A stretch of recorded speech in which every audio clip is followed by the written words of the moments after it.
Dua t'ju them që kur asnjëherë më parë, dhe për këtë nëse ka këtu student historisë, unë do isha shumë i interesuar të dëgjoja çfarëdo prove për të kundërtën, por për sa kohë nuk e kam një provë për të kundërtën, do ta përsëris, kur asnjëherë më parë Shqipëria nuk e ka pasur buzëqeshjen e fatit siç e ka sot.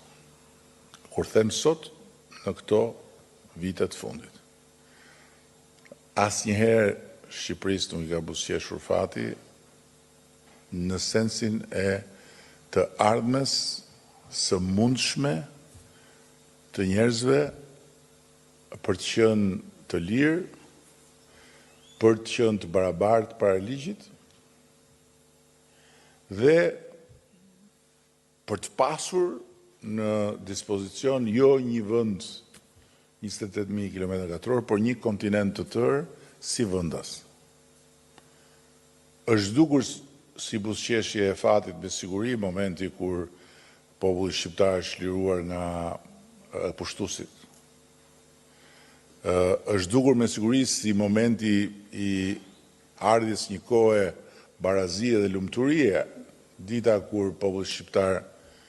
i çliruar nga pushtuesit ka marrë rrugën për të ndërtuar socializmin. Por koha tregoi që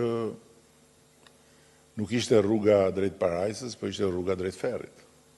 Ndërkohë që në këtë rast kjo nuk është rruga drejt parajsës, askush nuk e pretendon këtë, por është rruga e sigurt drejt një realiteti ku për herë të parë në historinë e tyre shqiptarët do të jenë më të sigurt dhe më të mbrojtur nga çfarëdo lloj kthese